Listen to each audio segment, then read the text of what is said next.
Hi, so this is an introduction to my Toyota V8 Falcon project. So I have this 1962 Ford Falcon that I was given, and I'm going to put this Toyota 1UZ V8 in. And I've been working on this project for about 3 months now, and I've decided to try to document it a little better. I have quite a few photos of the car as I've been going, but I want to do more.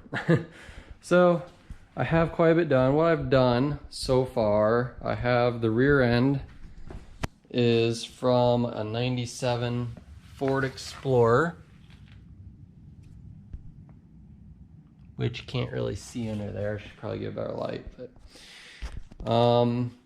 it's a Ford 8.8 inch or 8.8 rear end that I had shortened at an axle place to 56 inches, so the original drive width or whatever.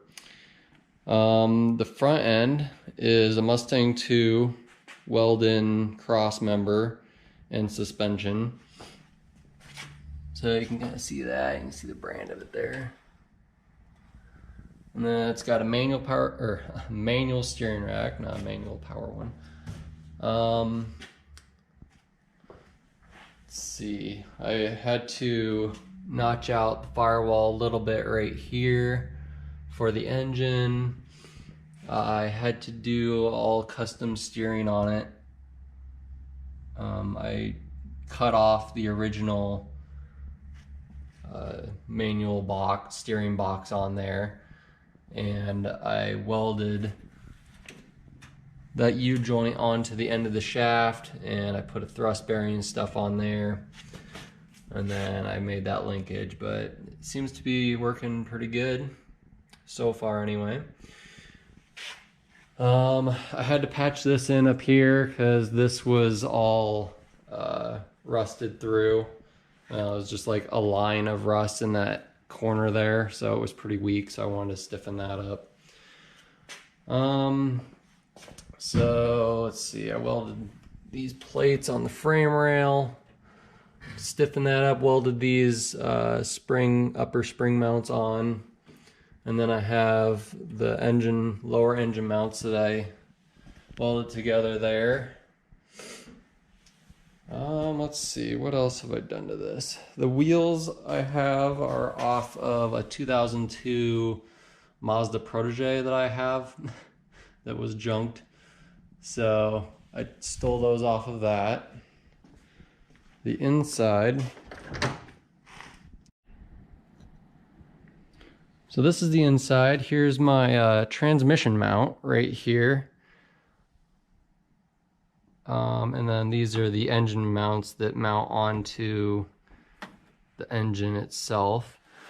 Inside, I had to cut this part out here for the transmission, which I cut more than I needed to, because originally I was going to put an automatic transmission in this, but I've now switched to a manual transmission.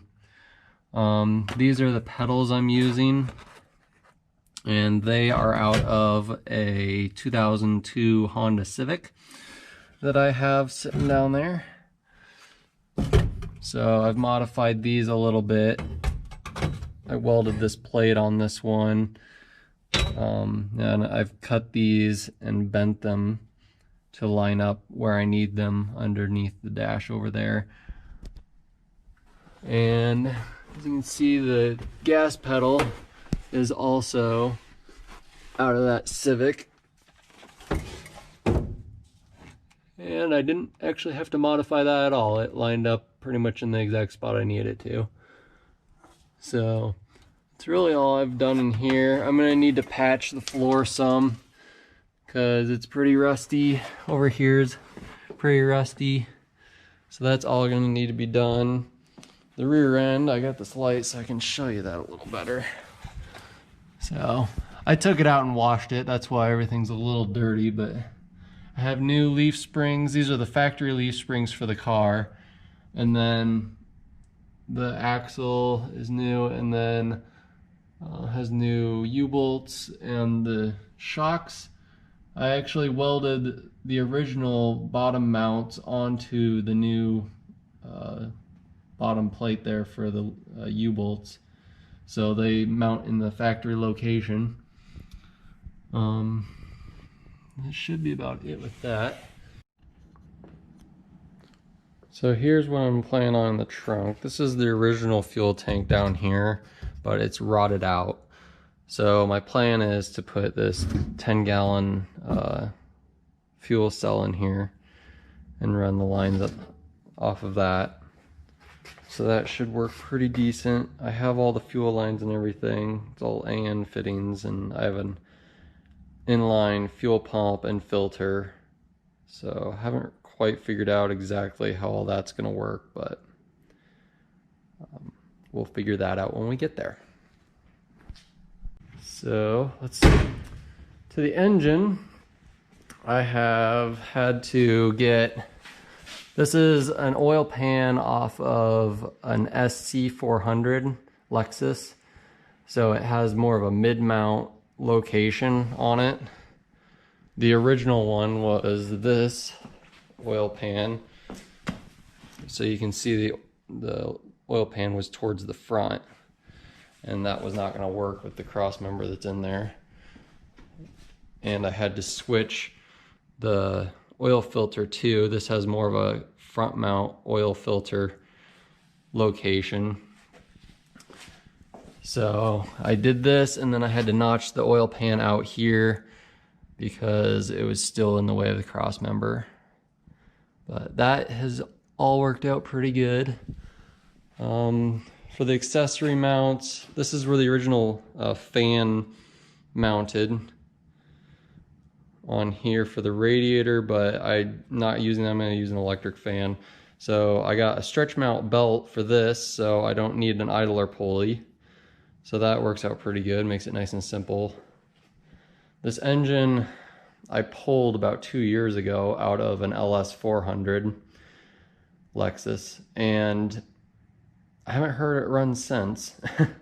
But I did just test the oil pressure in it, and it had 50 pounds of oil pressure just running the starter, so it should be fine. This is the engine out of the SC400, but it's just as a backup for parts. So the transmission that I'm using is a W58 out of a 1985 Toyota Celica Supra.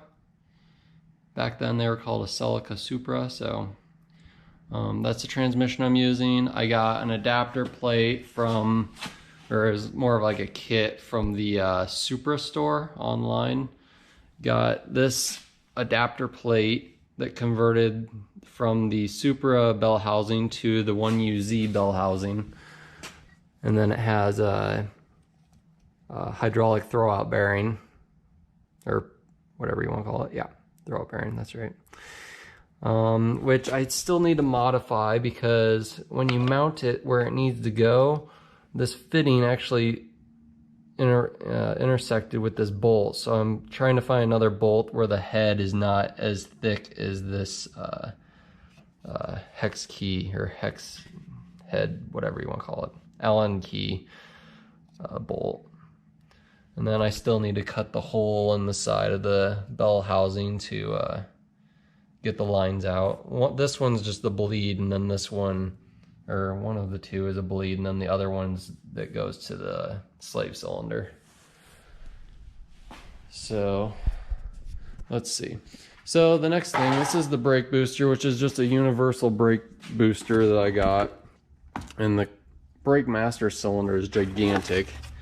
I kind of wanted to find one that was smaller, but I already bought this one, so we're just going to use it instead.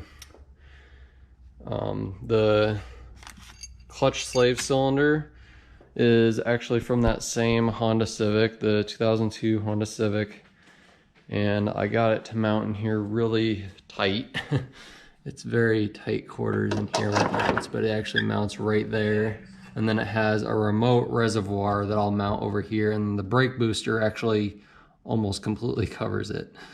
So it's really tight quarters once the engine's in here, but the engine actually sits very low in the car.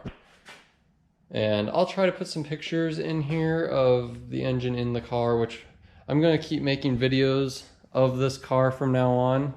So you'll be able to see the progress from here on out. I'm going to try to post videos pretty regularly, but this is what I've got done so far. This is the radiator I'm putting in. It is actually a older Honda Civic radiator, but it's a 3-row radiator, all aluminum. So I'm hoping it's going to have enough cooling power, but we'll have to see. But it fits in here really good.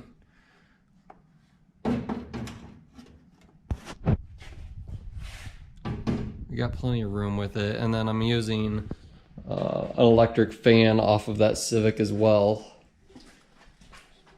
Just trying to use parts that I already have and doing it fairly cheap. Here's the fan that I'm going to use.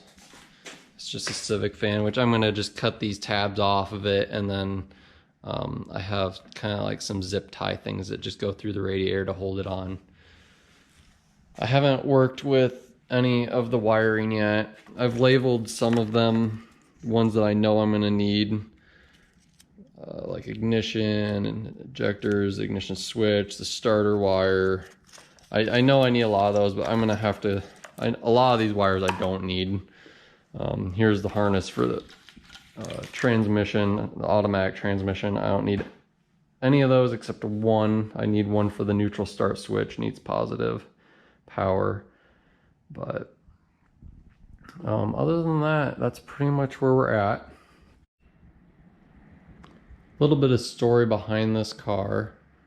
It was originally bought by a school teacher that lived in the town where I'm at, and she drove it just mainly in town, didn't really go out of town anywhere. It has currently, or had currently, a original inline 6 engine. It was a 144 cubic inch engine. Had no power. It was completely seized when I got the car, and I'll show some pictures right here of the engine that I had in there when I got it. And it had been put in a hen house and stored there for a very long time, and that's where I found it, and there's some pictures of that as well. This car had an original 56,000 miles on it when I got it. Then, I mean, the paint is all original, and it actually is pretty shiny when you get it washed up nice. It does have rust, obviously, as you can see, but structurally it seems fine, and I'll slowly fix things here and there once the engine's in and actually drivable. That's the goal right now, and then I'll fix the floors and stuff in it eventually, and the seats and all that. But for now, this is what we're working with, and should be a fun project. So hopefully you guys will like this project and subscribe and stick around to watch the updated videos that are going to be coming out. And that'll be about it. So thanks for watching, and we'll see you next time.